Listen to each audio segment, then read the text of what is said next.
Ever wondered how many types of wounds exist and how each one is treated? Well, you're about to find out. Wounds play a crucial role in medical studies and are a part of our daily lives. From minor paper cuts to more severe types like pressure ulcers and burns, understanding them is key to effective treatment. Today, we're going to explore this intriguing topic, shedding light on different types of wounds and their respective treatments. So buckle up as we dive into the world of wounds and their treatments.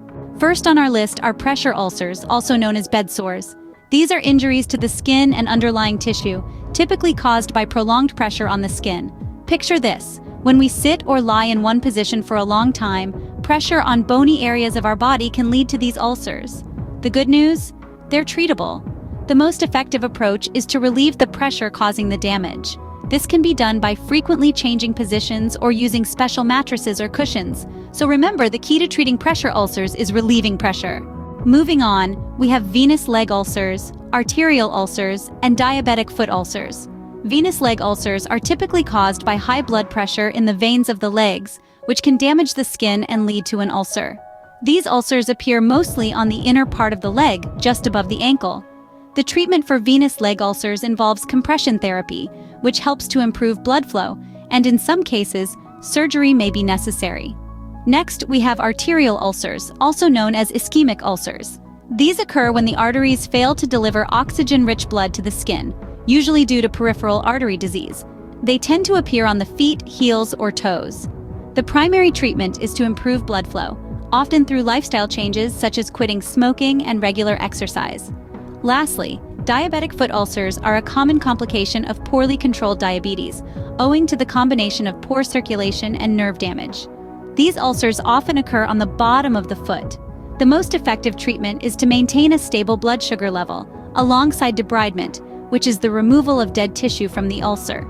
In all three cases, maintaining proper blood circulation and, for diabetic foot ulcers, blood sugar control, are key to managing these ulcers.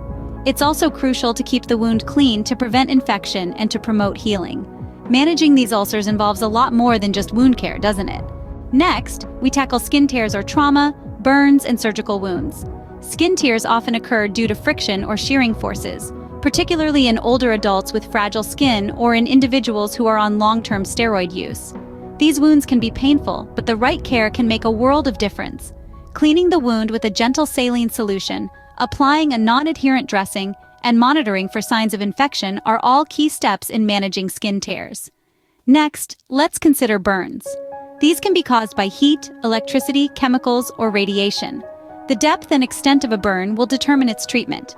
Minor burns may only require cooling, cleaning, and simple bandaging. More severe burns, however, may necessitate hospitalization, fluid replacement, pain management, and possibly surgery. Lastly, we have surgical wounds, which are incisions made by healthcare professionals during operations. These wounds are purposefully created and are therefore managed with great care to prevent infection and promote healing. Cleanliness is paramount. Dressings are applied and usually kept dry, and the wound is monitored closely for signs of infection. Sometimes antibiotics are prescribed as a preventative measure. In all these cases, remember that each wound is unique, and each requires a tailored approach to care. But there's a common thread running through all of them, and that's the importance of prompt and appropriate care. These wounds may seem different, but prompt and appropriate care is crucial in all of them. We've covered quite a lot about wounds, haven't we? From pressure ulcers caused by prolonged pressure on bony areas and combated by relieving such pressure, to venous leg ulcers, arterial ulcers, and diabetic foot ulcers, each presenting unique challenges and necessitating distinct treatments. We've also delved into skin tears and traumas, burns, and surgical wounds, highlighting their distinct characteristics and specific care requirements. These are but a few examples of the myriad types of wounds one might encounter in the medical field or even in everyday life. The importance of proper wound care and management cannot be overstated. It's about more than just healing.